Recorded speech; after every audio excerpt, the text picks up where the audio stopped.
All right, Chad Valdez coming at you for another sports talk segment right here on my YouTube channel. I really appreciate you giving a look and a listen right here at the Chad Valdez. And I also invite and encourage you to go to follow, if you will, my other sports talk platform, and that is The Real Talk with Chad Valdez. You can find that via Apple Podcast, and that is a 35 to 40 minute straight sports talk platform where it's conducted twice a week, sometimes three, depends on what's going on. And then that is either Monday or Tuesday, and definitely on Friday to wrap up the week going into the weekend. So I invite and encourage you to subscribe right here and also follow The Real Talk with Chad Valdez via Apple Podcasts for your sports talk intake. I'm telling you, you don't want to miss them. So this is going to be a short, summarized one, as I took a deep dive on Mondays, the 29th of January. It's already February 1st. It's crazy how fast a month can go by. So that deep dive was on Monday Sports Talk. I went into the Chiefs' victory over the Baltimore Ravens at M&T Bank Stadium in the house of Ravens flock, if you will. Lamar Jackson didn't have a lot of action going on.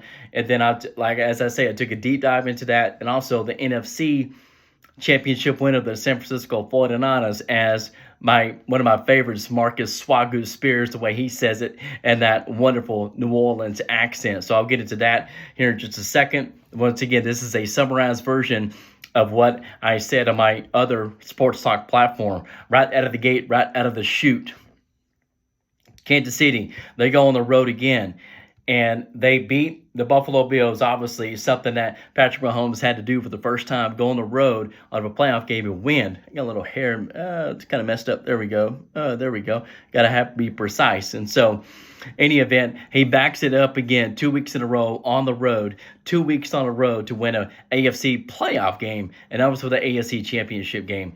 They get the ball to start the game. They win the coin toss, and they elected to kick off first, deferred to the second half. That proved to be the right decision because the Lamar Jackson and his offense, they went 3-and-out to start the game. Kansas City, they get the ball, they go up the field with that lethal combination of Patrick Mahomes and Travis Kelce, something you've seen for the past 6 seasons, something you'll see for another 6 to 8 years. Mahomes is most likely going to play longer than Travis Kelce. Digress. And so they were to go up the field with ease. That's when Baltimore answered back, and that was the extent of their offense on that game because there was only 3 points scored in the second half.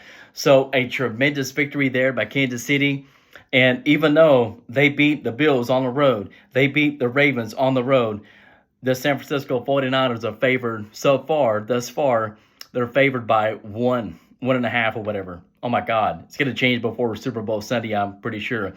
So now let's fast forward to the NFC Championship game. Unbelievable. You got to give all the credit, a major kudos to the Detroit Lions. 2 years removed from 3-13 and 3-13-1, I believe, or 3-13 or 3-12-1, whatever, and then 9-8 in 2022 season, and then the third year with Dan Campbell, they get to the NFC Championship game. Unbelievable. They went through a lot. They gone through a lot. So they get the ball first to start the game, as we all remember. They score. They go right up the field with ease and score. And then San Francisco, they try to answer back with a 5-minute drive, and they get a field goal. That was a field goal attempt, unsuccessful. They spot them a 17-point lead to the Detroit Lions, if you will, and it's a tale of two halves. It's amazing, a tale of two halves. They went up the field and got a field goal to get them back in the game, and then obviously Detroit, they cannot score, and they get a field goal. They decide to get a field goal right before half to take a 17-point lead. They don't do that in the fourth quarter. Dan Campbell, he take a lot of scrutiny on that. He chose to be aggressive, and it came back to bite him in the ass. Obviously, a 17-point lead was erased. 49ers, they give them all the credit in the world. They're the backs up against the wall, and they answered very, very well. So it was a tremendous game, one of the best NFC Championship games in recent memory, and really looking forward to the Super Bowl coming up on Sunday, February the 11th, a rematch of Super Bowl 54. So this weekend, we got the NHL All-Star Game going on Saturday. We have the Pro Bowl. Anybody ever watched that? Coming up on Sunday. And then it is Super Bowl week. As always, everybody, tell a family member, tell a friend. Until next time, I will catch you on the next one. This is The Real Talk with Chad Valdez.